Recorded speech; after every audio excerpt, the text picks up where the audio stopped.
ദീർഘനാളായി നഷ്ടത്തിൽ തുടരുന്ന ബസ് വ്യവസായവുമായി മുന്നോട്ടു പോകാൻ സാധിക്കാത്ത സാഹചര്യത്തിൽ അനിശ്ചിതകാല സമരത്തിനൊരുങ്ങി ബസ് ഉടമകൾ.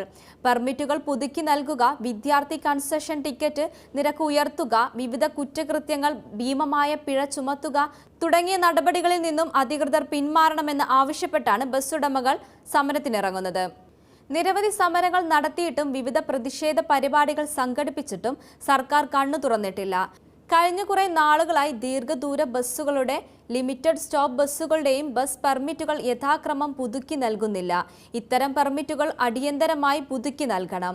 കൺസെഷൻ യഥാർത്ഥ വിദ്യാർത്ഥികൾക്ക് മാത്രമാക്കി നിജപ്പെടുത്തി വിദ്യാർത്ഥികളുടെ ടിക്കറ്റ് നിരക്ക് കാലോചിതമായി വർദ്ധിപ്പിക്കണം.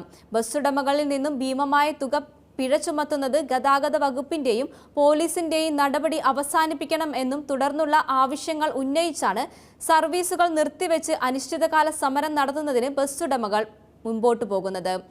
ഇപ്പോഴത്തെ സാഹചര്യത്തിൽ സർവീസ് നടത്തിക്കൊണ്ടിരിക്കുന്ന ബസ്സുകളുടെ യഥാർത്ഥ പെർമിറ്റുകൾ യഥാസമയം പുതുക്കി നൽകുന്നതിനാവശ്യമായ നോട്ടിഫിക്കേഷൻ പുറത്തിറക്കണമെന്നും സംസ്ഥാന സർക്കാർ സുപ്രീം കോടതിയിൽ സത്യവാങ്മൂലം നൽകിയിരുന്നതാണ്.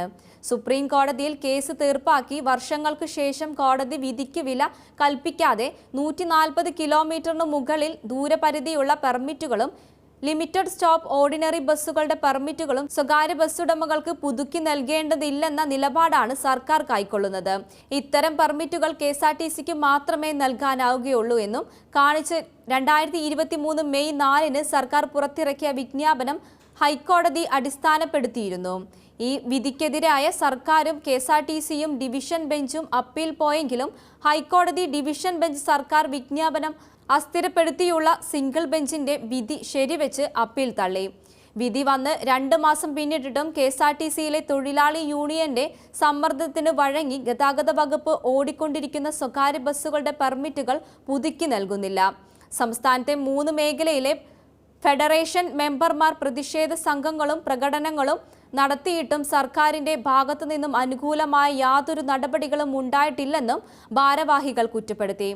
നഷ്ടത്തിൽ പോയിക്കൊണ്ടിരിക്കുന്ന ബസ് വ്യവസായത്തെ സംരക്ഷിക്കുന്നതിനാവശ്യമായ നടപടി അടിയന്തരമായി സർക്കാരിന്റെ ഭാഗത്തു നിന്നുണ്ടാകണമെന്ന് ഫെഡറേഷൻ സംസ്ഥാന പ്രസിഡന്റ് KK തോമസും സംസ്ഥാന general secretary Hamsa Erikkunnu, joint secretary Palamuttath Vijay Kumar, ജില്ലാ president Jackson, secretary KS Suresh എന്നിവർ ആവശ്യപ്പെട്ടു.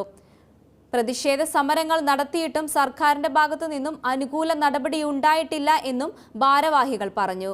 പൊതുജനങ്ങൾക്ക് ബുദ്ധിമുട്ടുണ്ടാക്കാത്ത വിധത്തിലുള്ള സമരത്തിലൂടെ മുന്നോട്ടു പോയെങ്കിലും പൊതുഗതാഗതത്തെ തകർക്കുന്ന നടപടികളാണ് സർക്കാർ സ്വീകരിച്ചതെന്നും അതിനാൽ ബസ് സർവീസുകൾ നിർത്തിവെച്ചുകൊണ്ടുള്ള സമരത്തിന് നിർബന്ധിതരായി എന്നുമാണ് അവർ പറഞ്ഞത്. വരും ദിവസങ്ങളിൽ സമരത്തിന്റെ തീയതി പ്രഖ്യാപിക്കും. അതേസമയം പെർമിറ്റില്ലാതെ AMVIയുടെ സഹോദരന്റെ ബസ് RTO എൻഫോഴ്സ്മെന്റ് വിഭാഗം കസ്റ്റഡിയിലെടുത്തു. Custody motor vehicle inspector CJ ഷോണിന്റെ സഹോദരൻ CJ റിജോയുടെ ബസ്സാണ് പിടിച്ചെടുത്തത്. തൃശൂരിൽ നിന്നും കോഴിക്കോട്ടേക്കുള്ള യാത്രക്കിടെയാണ് ബസ്സിനെ പിടികൂടിയത്. 20 യാത്രക്കാരെ KSRTC ബസ്സിൽ കയറ്റിവിട്ടു.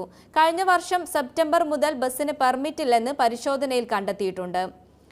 വ്യാഴാഴ്ച രാവിലെ 5:45 ബസ് യാത്ര ആരംഭിച്ചത്. ഇതിനിടെ തൃശൂർ KSRTC ബസ് സ്റ്റാൻഡ് പരിസരത്ത് വെച്ചാണ് ബസ് തടഞ്ഞ് പരിശോധന നടത്തിയത്. ഇതുകൂടാതെ ബസ്സുകളുടെ മത്സര ഓട്ടം തുടർന്നുകൊണ്ടിരിക്കെ കേരളത്തിലെ ബസ്സുകളുടെ മത്സരയോട്ടത്തെ രൂക്ഷമായി വിമർശിച്ച് സുരേഷ് ഗോപിയുടെ മകനും നടനുമായ മാധവ് സുരേഷ് രംഗത്ത് വന്നിരിക്കുകയാണ്. സഹോദരൻ ഗോകുൽ സുരേഷിനൊപ്പം കാറിൽ യാത്ര ചെയ്യവേ ഉണ്ടായ അനുഭവം മുൻനിർത്തിയായിരുന്നു മാധവിന്റെ വിമർശനം. ഗുരുവായൂരിൽ നിന്നും മടങ്ങി വരുമ്പോൾ 2 ബസ്സുകൾ തമ്മിലുണ്ടായ മത്സരയോട്ടം കാരണം തങ്ങളുടെ കാർ മതിലിലിടിച്ച് അപകടം ഉണ്ടായി എന്നാണ് മാധവ് ഇൻസ്റ്റഗ്രാം സ്റ്റോറിയിലൂടെ പറഞ്ഞത്. 2 ബസ്സുകൾ മത്സരിച്ചോടി അപകടമുണ്ടാകുന്നതിന്റെ വീഡിയോയും മാധവ് ഷെയർ ചെയ്തിട്ടുണ്ട്. കേരളത്തിലെ ജനങ്ങൾ ദിവസവും അനുഭവിച്ചുകൊണ്ടിരിക്കുന്ന ദുരവസ്ഥയുടെ നേർക്കാഴ്ചയാണ് ഞാൻ മുൻപ് പങ്കുവച്ച സ്റ്റോറി. പ്രത്യേകിച്ച് മധ്യ വടക്കൻ കേരളത്തിലുള്ളവർ ഇതൊരു സ്ഥിര അനുഭവമായിരിക്കണം.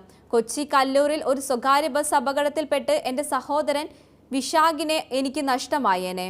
അടുത്തിടെ ഞാനും ചേട്ടനും ഗോകുലും ഗുരുവായൂരിൽ നിന്ന് കൊച്ചിയിലേക്ക് യാത്രയ്ക്കിടെ 2 വാഹനങ്ങൾ കഷ്ടിച്ച് കടന്നു പോകുന്ന റോട്ടിൽ വെച്ച് അപകടത്തിൽപ്പെട്ടു.